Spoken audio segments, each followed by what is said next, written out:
Video game crossovers. They're pretty great. Sometimes. Yeah, take a game and jam some characters from other games or properties into it. Crossovers have always been one of my favorite things, because it's just so cool to me to think about how one character who's always been seen in this specific genre or setting would translate into an entirely different game. That's the kind of thing that I spend way too much free time thinking about. And so I love when video game crossovers actually happen, or at least when they're done well. So let's jump right in with the jumpiest, inniest starting point. Super Smash! Smash is not only a super fun game that nobody plays with me, but also an amazing crossover, and therefore a great example of what is required to satiate my unending hunger for cool crossover ideas. This is a series that puts a lot of love and care into each and every character crossing over into its roster. And while just the idea of some of these characters being in Smash Bros is cool and all, the way their movesets translate mechanics and ideas from their original game is by far my favorite part of a new character making it into Smash. Like how Ryu always faces his opponent in a 1v1, or Pyro getting a literal RPG spell select menu as well as random crits and whatnot, or you know how Steve gets to mine and craft and build. But even when they aren't taking mechanics straight from the character's original game, there's still tons of fun references. So many moments in different movesets that are like, that's the, oh my god guys, that's, that killed.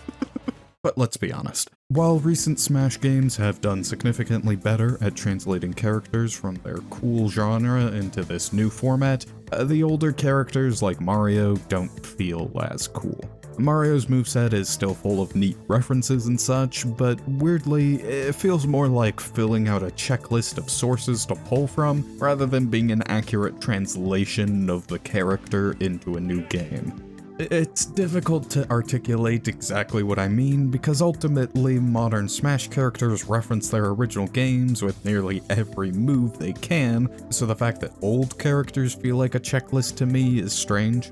Initially, I thought the difference was that modern Smash characters have a cohesive moveset that just happens to contain a lot of references, while older characters were more so focused on getting the references in there and just figuring out a moveset around it, so their moveset would feel more disconnected from themselves, since they're just sort of pulling out random references to their games. But yeah, you could argue that's still the case with newer characters.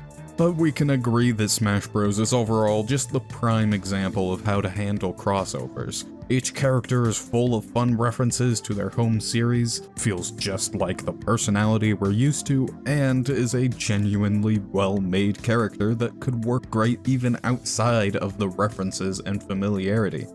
Most of the time.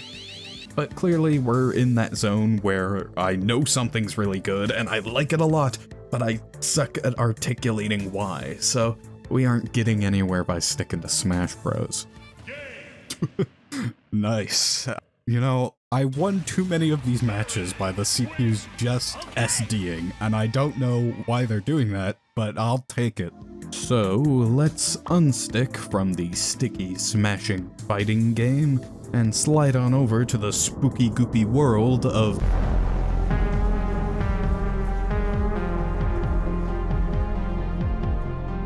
I'd like to quickly apologize for the horrific combination of words that I said to transition into this game, but anyway, the easiest path with crossover characters is to either commit to the crossover completely or do none at all. In games where the story and world are super important, throwing in like one or two crossover characters completely randomly can ruin the entire feel of the roster. Though you can generally get away with having a few crossover characters in a game with no story or important world building, you can even get away with having a roster of 99% crossover characters and just one or two original characters. That works fine too.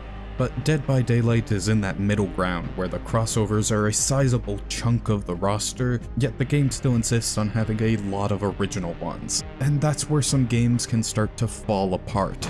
Often people won't care about the original characters at all because the crossovers are the special cool ones, or they won't like all of the crossover characters ruining the integrity of the mostly original roster. And while there's a chance that Dead by Daylight feels like that to people more familiar with the game, I think it manages to mostly avoid this problem. Dead by Daylight is a game I haven't personally played before, but one I'm still decently familiar with. I don't know how to play this game! Leave me alone! I don't either. Oh, but I'm better than you.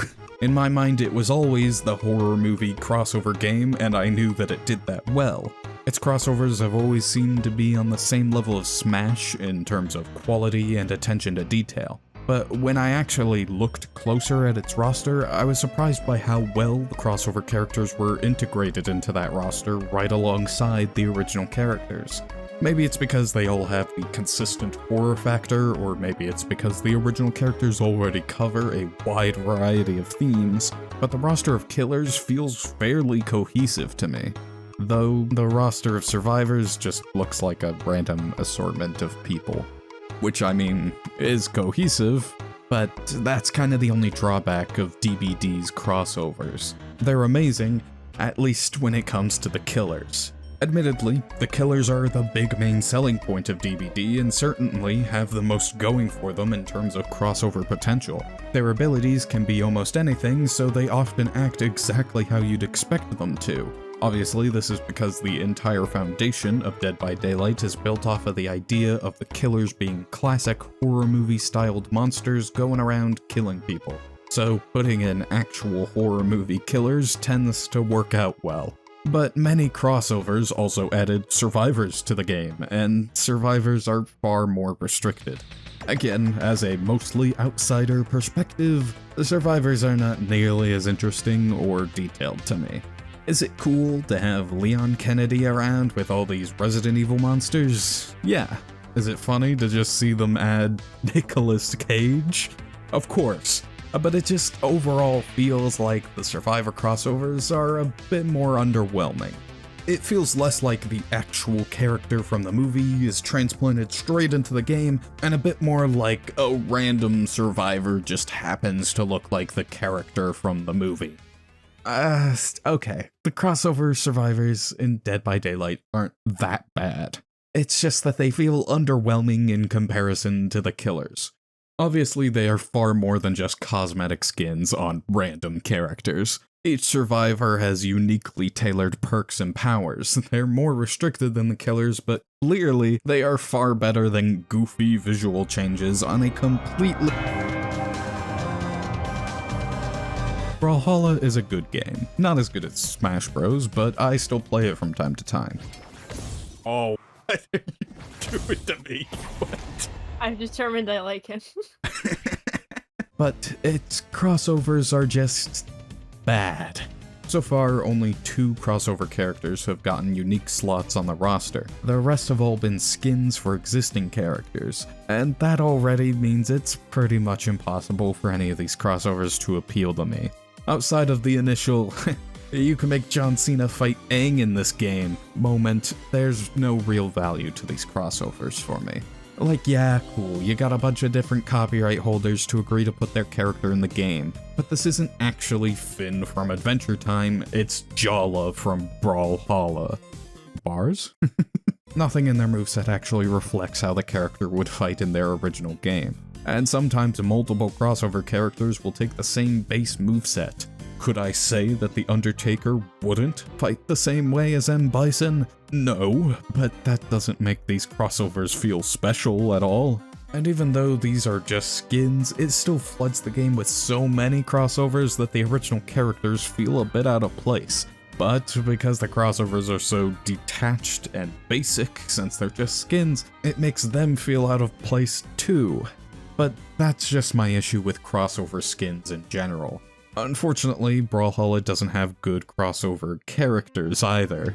The structure of the game itself means there's very little you can do with a new moveset. Every character is given 2 weapons out of a list of 14. 90% of your moves with those weapons will be the same as everyone else with those weapons. You only get 3 attacks to do something unique with each character. That means that every character not only has to have exactly 2 weapons from their selection, but that they also use it in nearly the same way as everyone else. This works fine for a roster of completely original characters designed with this restriction in mind, but it doesn't really work for characters like Ezio, who only really uses concealed blades, which they didn't even give him. They gave him a sword and an orb, and use his wrist blades as visual flair? Look, Brawlhalla does its best in a lot of regards. Most of its crossovers come with a new game mode themed around the IP it's crossing over with, and with other characters that have abnormal iconic weapons, they had to treat them as a skin for the more generic weapon type, like making Shovel Knight Shovel a spear skin, or making Simon Belmont's whip a sword skin. Obviously, the benefit to having your crossovers be so simple is that it's easy to add so many. You can have 8 WWE fighters and not have to worry about dedicating months of design ideas into how to differentiate them enough to all feel special. The downside is that they don't really feel special. But again, to give Brawlhalla credit, at least every crossover character doesn't literally play the same. It's not like you're putting Goku in your game and just having him shoot a real gun, right? We gotta... Finishing off strong with the one I know the least about. Fortnite is not a game I've played before, so I can't say much on the specifics of how the crossovers really work, but to me it looks very similar to how Brawlhalla does a lot of things. The big difference is that while no character plays differently from any other character, the events celebrating crossovers are bigger than Brawlhalla's. Goku may just be using a gun most of the time, but his addition brought a mode where everyone gets to be Goku. And honestly, that's all pretty neat. Unfortunately, it's brought down by the abundance of characters that just get slapped in with nothing special at all, and the fact that all characters play the same at the end of the day. Bro, okay, our first time playing, and we get I'm guessing 99% of this game is bugs. I already went over my issue with crossover skins while talking about Brawlhalla, but Fortnite here has an example I still want to talk about anyway, and it's actually an example that didn't even happen. Samus. Fortnite wanted to add Samus Aran to the game at one point, and it kinda makes sense because she's a character from a game where you shoot things, so putting her in a game where you shoot things seems logical. Up until you realize that she'd be shooting things with an assault rifle instead of her arm cannon. So yeah, just slapping characters' visuals onto pre-existing games just doesn't feel that good. But unfortunately, Fortnite also fails at balancing its roster out like Dead by Daylight did. Fortnite is overwhelmingly perceived as a massive crossover game with original characters not really mattering at all outside of Jonesy, who is only notable as the Fortnite guy.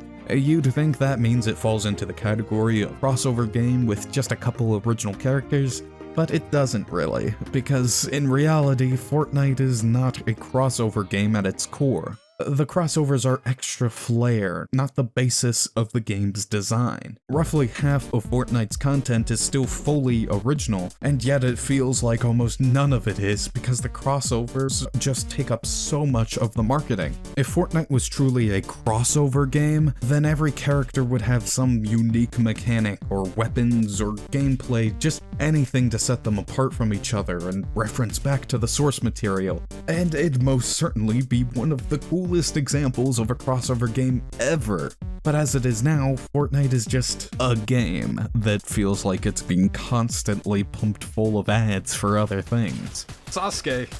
That's not Sasuke. But look, I get it. Having this many properties to cameo in your game and giving them all the kind of care and attention as Dead by Daylight or Smash Bros, that's kind of an impossible task. The only reason they've managed to get more crossovers than any other property on Earth is because it's relatively easy to just slap them in there. Fortnite definitely does as good as it can for what it's working with, but it won't ever be nearly as cool to me as some of the other games I've mentioned.